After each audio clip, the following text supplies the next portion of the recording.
It starts with the sun, see? You're gonna capture the motif pretty quickly, because it's a simple one. The ray of hope, the warm blanket, the belief in a new world, these things are not so subtly described. Coogler's telling you something. He wants you to feel that hopeful feeling explicitly and strongly. The characters have wind beneath their wings, and they feel pretty invincible. All of this build-up, all of this time dedicated to the glory of their situation becomes all the more striking when you take it away. Because not only did Coogler handle the motifs of this story with expert precision, he also exercised patience in a way that other horror pictures should consider. The change to night is only so striking when so much time is spent in the sun. He uses the first hour of this film as a setup, creating a tension that builds and swells and builds again into this cacophonic climax, which becomes all the more satisfying because we spend so much time leading into it. It's a film first, and a horror second. The decision to have the first hour in a scare drought was instrumental in the introduction of characters that feel real, characters that you care about when things start to go sideways. It's true over and over again that directors who make bold decisions are rewarded. It's especially true for this film here. It's safe to say that this film shocked me. I don't feel like the trailers did it justice, and I definitely wasn't overly anticipating until the reviews came rolling in. One of my most trusted critics, David Elric, sent out a tweet that caught my attention right away. He's the lead critic over at IndieWire, and they're doing great things over there right now. He said, "Sinners absolutely rips. My favorite Ryan Coogler movie so far, by far. See it big with a crowd, and definitely stick around for the end credits." I'll echo his sentiment on the credits. There's a significant scene which kind of shifts the relationship of the film to its message, so it's pretty vital that you see it to gain a full opinion on everything. As far as his sentiment, my first thought when he said that was, there's no way this is better than Fruitvale Station. That was my first thought, no. But my second thought was, holy shit, that's some pretty high praise, and praise like that doesn't just come around every day. The subsequent week was more of the same, and it became clear we have a certified hit on our hands. It's one of those moments where you're just happy to be a film fan at the same time as it, to be lifted up by the wave of its success. Because the reality is the film industry is in desperate need of a jolt of electricity, and this film hit like a cool glass of lemonade on a hot summer day. We've been in a drought for a while, but the critical success of this film in conjunction with the box office of the Minecraft movie shows that there is both an audience of people wanting to be at the theater and filmmakers capable of delivering a full meal, as Coogler would describe. Is this movie better than Fruitvale Station? It's pretty difficult to do so, but it gets so much closer than I ever could have expected, and it delivers the message that there's a new juggernaut on the scene. Ryan Coogler, a man who's not just capable of producing well-made franchises, but one who is able to blaze his own trail and craft cinema history like clay in his hand. Before I get into the depths of what he was able to accomplish, let's see what this movie is. It follows two twin brothers returning from their life in Chicago to engage with the devil that they know. Among strife in Jim Crow-era Mississippi, they're trying to build a luau where black people can sing and dance on their own terms. It chronicles their day as they make preparations for their big opening night, who they need to talk to, what they need to bring. As they're enjoying the fruit of their success, however, there's a monster in the shadows who preys on their downfall. A monster who could spread, and their ideology with it. A monster who knows no bounds of ethics and who is rooted in a racist past. And that's the first thing I want to get into here. The use of white people as vampires probably isn't an original concept, but I can't really think of another example of it, and the allegory works perfectly in this genre like the contents of a peanut butter and jelly sandwich. Specifically, the hive mind is progressive as far as blockbuster pictures go because it places the heroes as firmly proud of their blackness and the vampires as this eclectic group that seem to blend in with each other. It feels like a direct statement against the American mixing pot, as the pot is being churned by the history of white supremacy.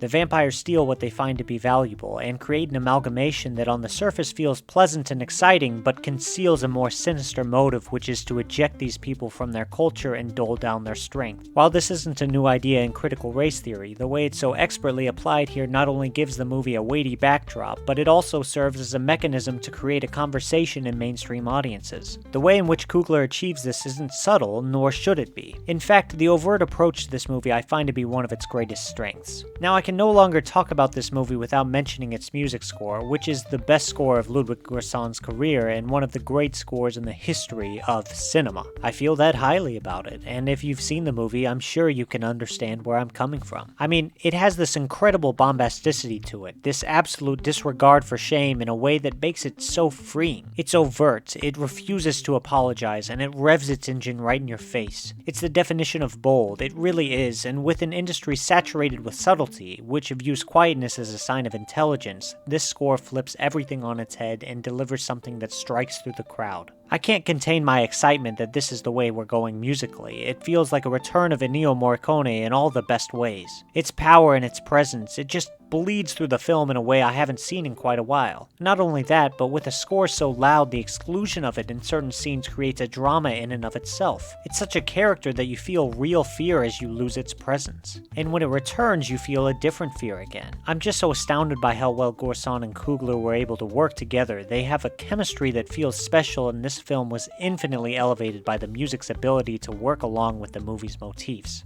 I mean, honestly, fuck words. Go see the movie just to feel what he has to say. But Coogler's direction is thematically in step with what Göransson had to say, because for his first original big-budget project, he was visually in his bag in a way I haven't seen from him before. His use of aspect ratio to tell the kind of story he wanted is one of the best I've seen in a while. The IMAX cameras really elevated what he's saying. It felt epic. It felt like something you just have to watch on the big screen. And that's difficult for a film of this stature, because it's not like it has armies or massive set pieces or anything like that. At the end of the day, it's a character-driven story, and it never strays away from that. This movie teaches me something that I have to learn over and over again, that epicness is a state of mind. It's not something that can be brought forth using money or set design. That's why so many bigger films than this fail to capture this feeling, because the quality of an epic is in its writing process and further executed by the direction. It is cemented by a just message, with characters that you appreciate which make you feel the stakes. This is the kind of film that makes an argument for the existence of blockbuster features. They're not all just dumbed down anesthesia to give a quick pop to the masses. At their best, they can give you a sinking feeling in your stomach different from any indie film. Not that they're better than indie films, but they can connect you to everyone around, and you feel this socio-cultural event as if you're part of something bigger. Harry Styles put it better than me, really. You know, my favorite thing about the movie is it feels like a movie.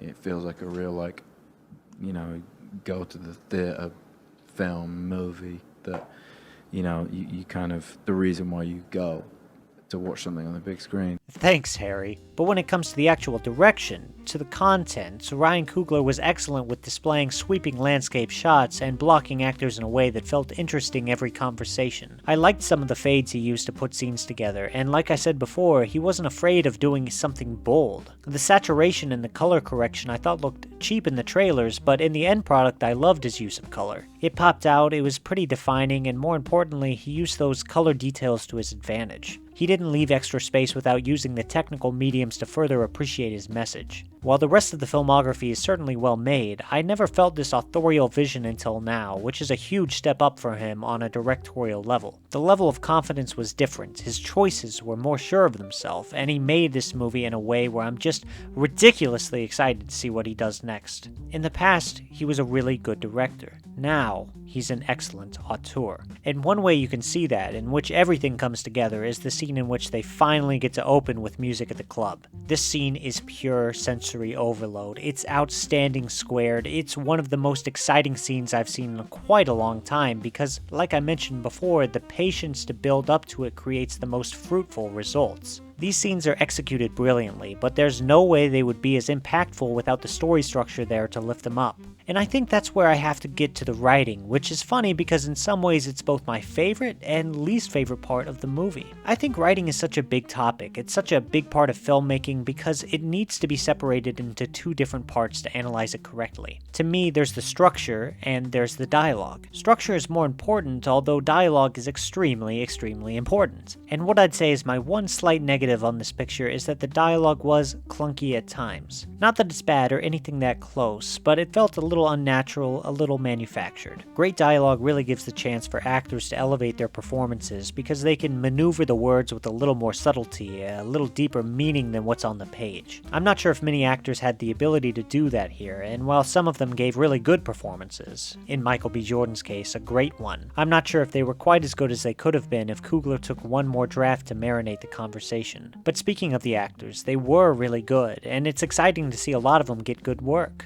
Delroy Lindo, for example, a man I hadn't seen since his fantastic work in Da 5 Bloods, was a sight for sore eyes. His comedic timing was perfect, and he managed to give himself a layer of affability which made his performance memorable. Obviously, it would be great. I mean, he's one of the most underrated actors living today. I'm just glad to see him continue to entertain his excellence. I think I shat myself.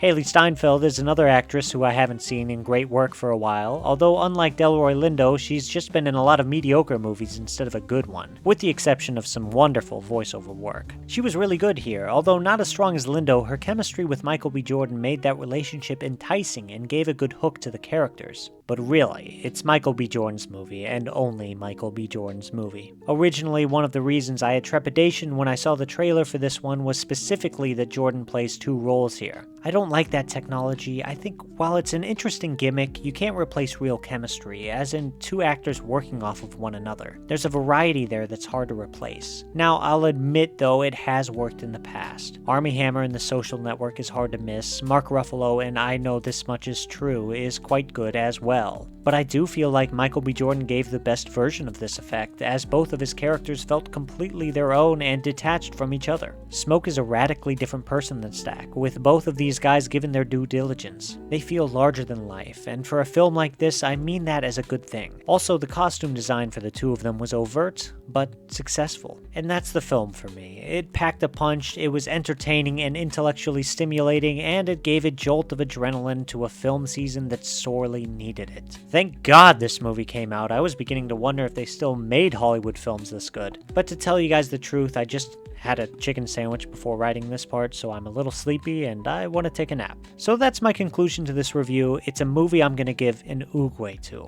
Congrats to Ryan Coogler and everyone involved. What a pleasure it's been to write a review of this one. Before I go, I just want to say a quick thank you for watching this video. It means a lot, especially for a small channel, for you to like and subscribe or to comment. Whether you liked the video or didn't, I just feel happy that you decided to watch as much of it as you did, and if you want to check out more videos like this, there's a whole library of film reviews that you may want to check out. So, if you like this movie, if you didn't like this movie, let me know what you think. If you don't like Sinners, please let me know, because I don't know how you wouldn't like it. I know many members of my audience are far smarter than I am, though, and I'm always looking for more interesting ways to analyze media. In the meantime, I will see you in the next video, and I wish you the best on your demons today.